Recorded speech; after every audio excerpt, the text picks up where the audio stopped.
Hi everybody, I'm Jack the Rambling Racketeer. I hope that you're doing well. I hope you're having a great week. I'd like to discuss Last Words from Montmartre, a fascinating, very raw book from Miaojin. And it's deeply passionate, but also just absolutely relentless. And it's an experimental novel. It's fascinating in that respect, in that it takes the form of about 20 letters that can be read in any order. Miaojin is actually explicit about that at the beginning of the book, that the order in which the letters can be read is up to the reader. The reader is meant to be a part of the book and to make choices within the book. And it perhaps can be best encapsulated from letter 20, one of the final ones if you're reading chronologically. Human nature has its fatal weaknesses, but love, in quotes, means embracing the whole of human nature, the bad within the good, the benign within the malicious, the beautiful within the tragic. Love is the experience of this whole, its unfinished parts, including those of one's own, in relation to those of the other. And that's what is in this book. In a very real sense, these were the last words from Montmartre of Miaojin, who it was posthumously published.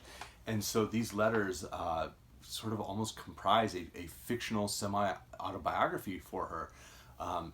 And they depict about a month in the life of a young woman who is from Taiwan but is living in Paris. The letters are addressed to her lover.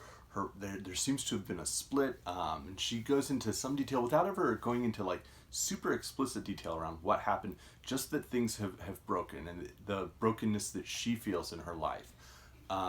And she of course details little details about her life there in Paris, the films she's seen, the films she enjoys, where she goes, and then reflecting on experiences she's had, a dinner she went to where she flirted with someone else, the day that she first got her pet rabbit, who at the beginning of the book in letter 1 we find out has just passed away, and she's gonna have to bury her little rabbit. And so there are all of these little ways in which we're examining the ways she's connected to life, the ways she's connected to others, the ways that those connections still hold on and maintain the memories she has of her relationship, primarily with her lover, but also with family and with other colleagues. And so it's fascinating in that respect, the way that Miaojin is truly letting us into her mind, into her heart, and to see what love meant for her. But as I said, it's also very raw. We see the betrayals she's felt, the ways in which it's not the act of betrayal, but it's the knowledge that other people know about the betrayal that cuts deepest for her, and like it is still the raw scar as she describes it. And so the book has these different tones it goes through. We very much are in her mind, in her life, in a very harrowing way, because she's not experiencing happiness. She reflects on happiness, only to see, and be reminded of where she's at. In another place she adds, if one were to call this book an unintelligible collection of hieroglyphics with no words and a plot that had long since disappeared, one would be right.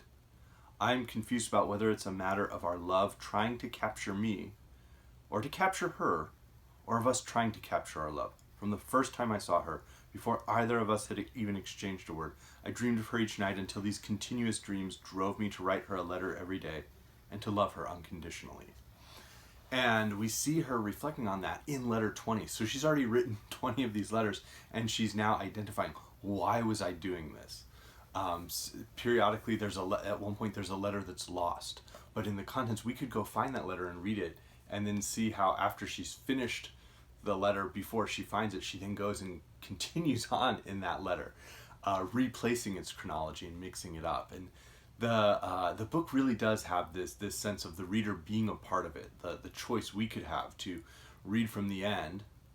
And there's a curiosity in which Miaojin, Last Words from Montmartre, I believe it could be translated like more literally as Last Testament from Montmartre.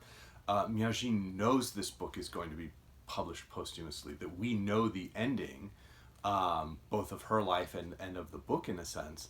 And so we, in a sense, as readers already have this choice of knowing what the ending is. And that introduces its own curiosity. But there are all of these interesting ideas where she really is trying to encapsulate what that love is. I mentioned in the first reading that she's talking about how it's this totality of experience. And she goes, what you stumble over, what wounds the essence of your desire is not loving. 2, your first love cannot be compared to any other. You cannot erase all traces of it because your body and soul have been so deeply desired by me, so fiercely loved by me. How indelibly I inscribed your body and soul with the first perfect traces of a beginning. Those were the first indelible traces of desire in your life. As your lover, I have given myself to you so completely. I belong to you so truly. Can you really disavow the mark that symbolizes our desire's consummation? Can you? Not unless you've shut your spirit down completely, as you've tried so hard to do recently. And so the joy of love and the wounding sense of feeling that separation is just, it is captured in these letters in a way that I think few other writers have. And so it's a book, of course, that I would recommend as long as you're in like sort of the right, mental and emotional state, because it can be very harrowing. And Miaojin herself died by suicide shortly after, penning the last pages of this book.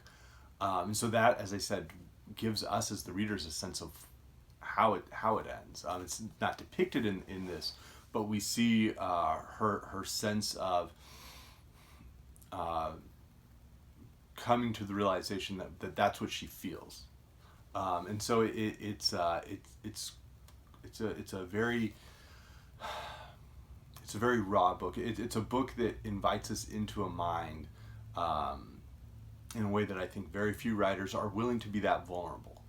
And it is deeply sad to see that, and to see where her creativity leads, and then ultimately disappears. This was translated by Ari Larissa Heinrich, and it was a very readable translation. And one of the aspects of the book that I really enjoyed, it's something that I think a lot of us don't like in books, but it's something I enjoyed.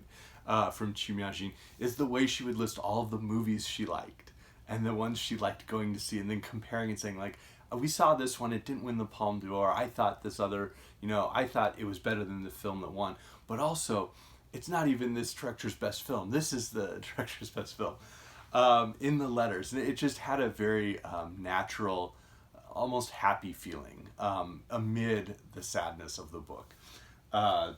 But she also lists various writers she enjoys, among whom were Osamu Dazai, explicitly No Longer Human. She quotes a passage from No Longer Human and discusses it. And so that was a cool connection to see. Marguerite Yourcenar, who's the great Memoirs of Hadrian, and she talks about this. And she talks about the relationship between Yourcenar and, oh my gosh, who translated it? Grace Frick, I wanted to say, it's Grace Frick, and their relationship, their partnership, and reflecting on that in her own life as a lesbian. She talks about Yukio Mishima. This is his final book in his great Sea of Fertility tetralogy, The Decay of the Angel. And of course, Mishima in Patriotism sort of identifies how he expects his own life will end, as Dazai does in No Longer Human. She talks about Italo Calvino's If on a Winter's Night a Traveler, and again that sense of the narrative and the way it fractures and the way that she wants us to do that with her letters. And so it was kind of interesting to see the different books that she has been reading and has in her mind as a writer, and to relate to that. Other books I was reminded of would be Junichiro Tanizaki's Quicksand.